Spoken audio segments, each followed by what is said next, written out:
Hi, everyone. My name's Aaron Grossman. This is Marilyn Steffen. We are just two teachers.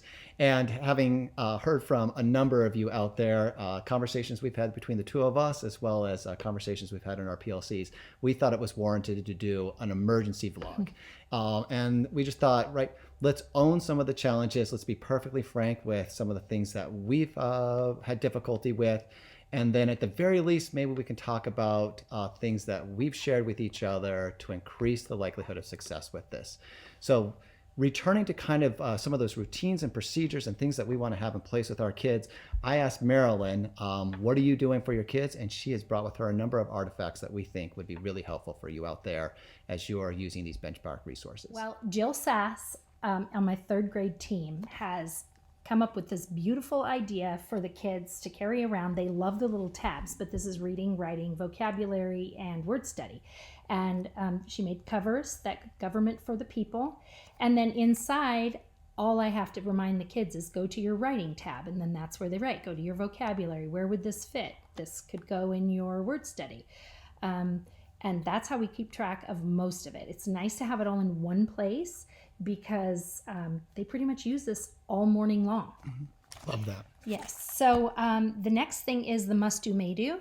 The schedule that I made has little icons on it for the kids because one of the reasons is I was continually saying, get that composition book, get that binder, get the close reads. And the kids were looking at me with blank stares. So we decided, let's make icons that look like the cover of each of those things. So we made them on our must do, may do sheets so that when they're looking at their schedule, they know what to do. And then we made magnets to go on the board with our daily schedule that show what they're supposed to have out for that particular standard or I can statement.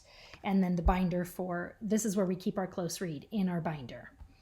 And so those have been really, really helpful. And I'm just going to show the back. Okay. Literally magnets. So you're sticking them up on that whiteboard. Yes. And then, as I said, the must do, may do has those same symbols. The kids don't get it in color, but they can check off what they've done. So I've written what they need to do, and the icon is next to it. So can you share, because I've not seen it yet, I've just heard about it, how you're having your kids write? Yeah. Where are they putting their writing? What does it look like? So the context for this was, again, so in my own PLCs, as well as talking to other people within the community, talking to you, if you look at the third grade exemplar, and this is true actually of all the exemplars I've read at each grade level, they're really industrious. I think ideally we'll see at some point kids writing multi-paragraph essays replete with all the appropriate conventions, but this was in the first 3 weeks. This was kind of a big lift for my kids. So we really broke things down. And what I mean by that, and I'll share a couple of more things that we'll tease out in kind of slides in this presentation. One, when we went to that flood narrative writing, we used a graphic organizer. We didn't use all of it yet. So to be really clear, this student has simply lifted details from that flood narrative essay. In some instances, kids worked together to find those details. Remember, we've already annotated these details to be closely associated to our main idea. So we used a graphic organizer to find those main or supporting details. When we had found these supporting details, and the key here is the kids aren't just copying from the text. Instead, they have very little room to essentially paraphrase.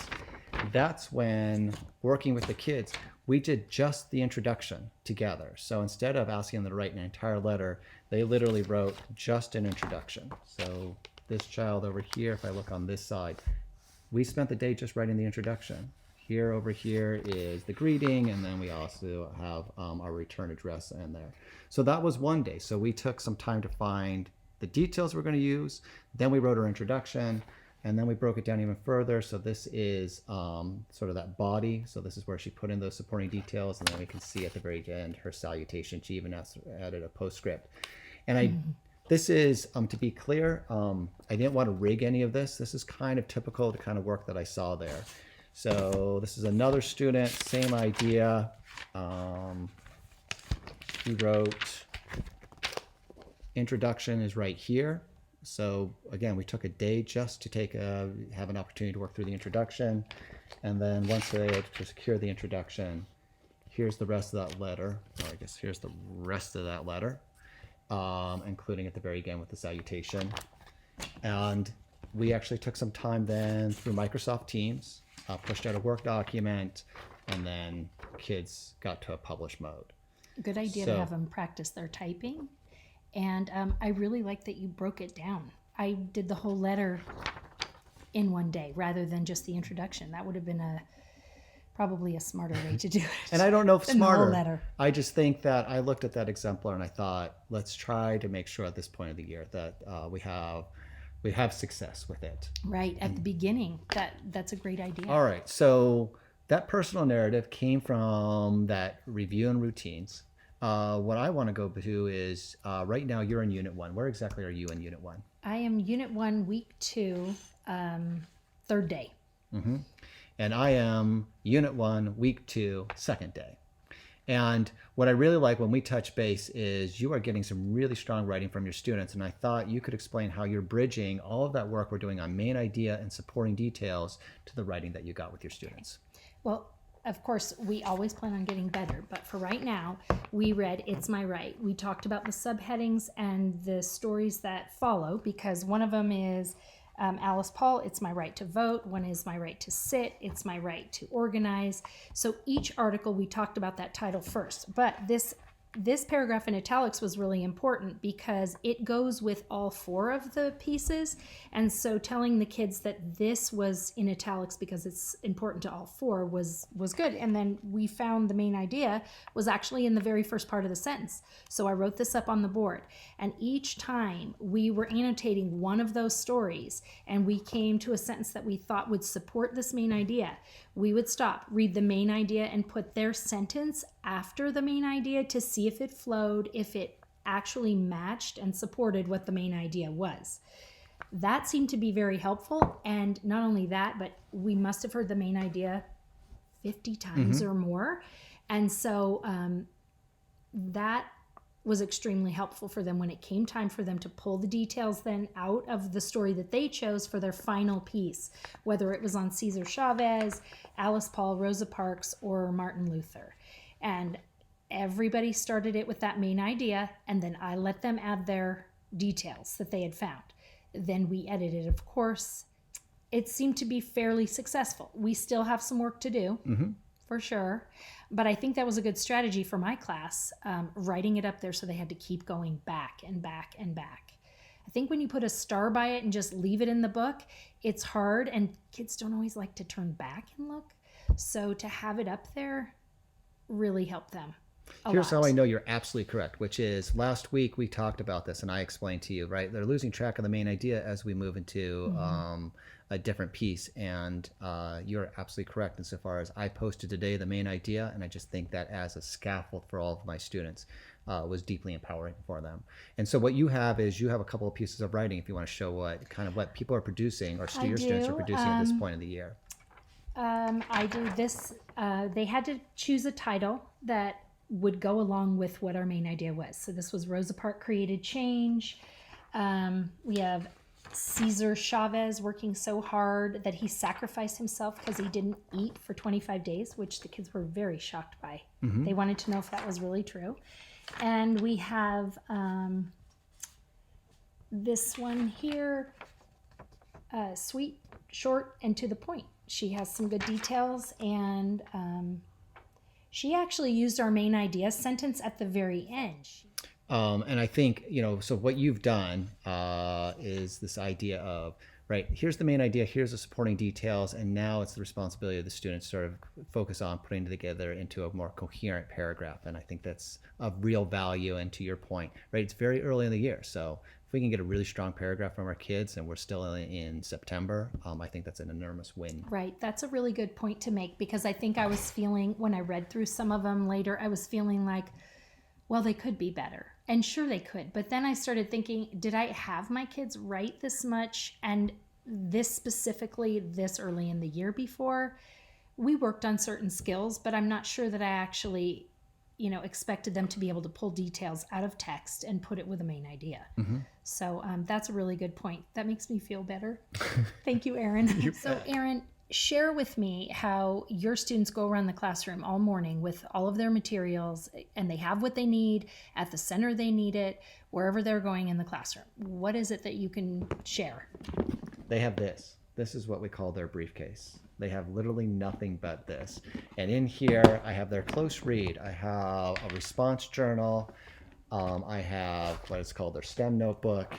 And then I have two other items. Classroom folder, so that keeps any loose papers in it, and a pair of headphones. That's all they get. I bet they love what's called a briefcase. I'm not sure they love it. I just know I'm a bit of a fascist. So it's like, you get this and nothing else. I like that though. All then right. they have what they need. And I think probably the main reason that people are tuning in right now. So, right, we call this an emergency vlog because of the number of reservations and concerns that people have shared with us. So the big question we keep getting is, how are you getting it all in? I'm not. All I'm right. not getting it all in. My trick is I've been keeping kids to 10:30 at night. Yeah, true. So I am not getting it all in. I want to be very clear about that. So let's talk about some of the components, some of the pieces that we're dropping. Okay. So a couple of the writing, the compare and contrast, I do feel like my kids have had some experience with that. I sort of surveyed them a little bit and found out that they were a little more skilled in that. So I thought I can skip that lesson. Where the main idea, I felt like I couldn't. They need a lot of help in that area. I'm not exactly doing the fluency portion either. Even though my kids are reading, they are not rereading and practicing their fluency. So there's two. The fluency is a big component to leave out. How about you? We're at whole group right now. We're not, we've dabbled in small group, but we are largely speaking, we are at whole group right now. The tech component, we're using a little bit of technology, but you saw earlier that I'm using that technology time to get to published writing. Like you, I didn't do the Robert's Rules of Order. I read that out loud to them, so we just didn't do the full lesson. We got it. I got the text in front of them, but we did it in a really fast way. And having yielded some of that, that's given me a little extra time to get to sort of the writing we described, really getting in the habit of text annotation, main idea, etc. But I'm not getting it all in. Okay, and honestly, I've only pulled my low group, and I've only been able to pull them really twice, and it hasn't always been for reading. I've pulled them to read with them, but then I've also pulled them just to write the next day, so they didn't read with me that day. I can't pull all those groups and help the kids establish their writing and their independence still. They still need a lot of practice in being independent and being able to answer their own questions or ask somebody else that they really trust knows what they're supposed to do. Even after a long mini lesson of that's the other thing. The mini lessons are more than mini in my class. I feel like I've gone a little bit over the mini status. So that's probably taken me a little bit more time too.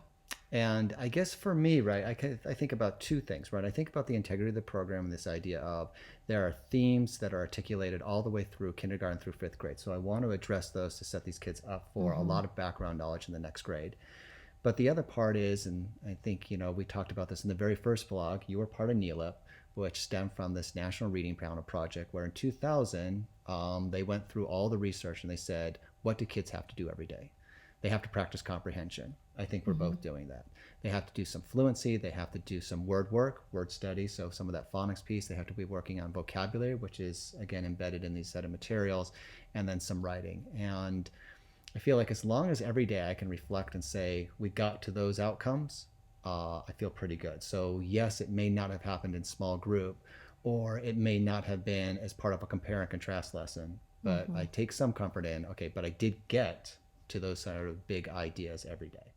So I think everybody's probably doing better than they actually think in getting it all out there. And like you said, getting the information out there so they can get the background knowledge will help them to become better readers with that knowledge. So I agree with that. And then I also just think, there are certain leaps of faith that I have to take with the program. So it is super counterintuitive, and I've heard that from so many people. So I know that people who have been doing this for a while, especially people who grew up with Words Their Way and all the Bear and Templeton work, we did a lesson on making abstract and concrete nouns plural. And it's kind of like they had that 15 minutes and then we were done. And I was like, I don't think my kids get it.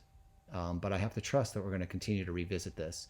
And if we don't, then I apologize to my fourth grade teachers. They won't know how to make plural nouns when they get to you. And I know that, part of the impetus for us to put together this emergency vlog in the first place was a post that we saw on Facebook where somebody had said, I'm so jealous. You guys seem to be doing so astonishingly well, and I'm struggling so much right now. And I thought maybe a little bit more candor in terms of how we're experiencing the materials might be helpful for everybody. So thanks for sticking through this entire emergency vlog. As a reminder, it'd be really helpful if you subscribe to this YouTube channel. And in the description below, you'll find our website, just2teachers.com. And then, Marilyn, this weekend you put together a Facebook group for us. It is also called Just Two Teachers, and request to join, and we'll accept you. Yeah, and we'll put that in the description and below as well. So we'll probably be back in another week and a half as we get ready for Unit 2. Lots Marilyn, of good hot tips. Yes, lots for of hot Unit tips. Maybe we're probably planning on meeting in Marilyn's room, so maybe we can do a little bit of a classroom tour. We can talk about how awesome your room looks. Thank you. Sure. And really good luck for everybody. And if you are experiencing any challenges, some unevenness, a few bumps, that's exactly where we are as well. Thanks, Marilyn. Thank you, Aaron.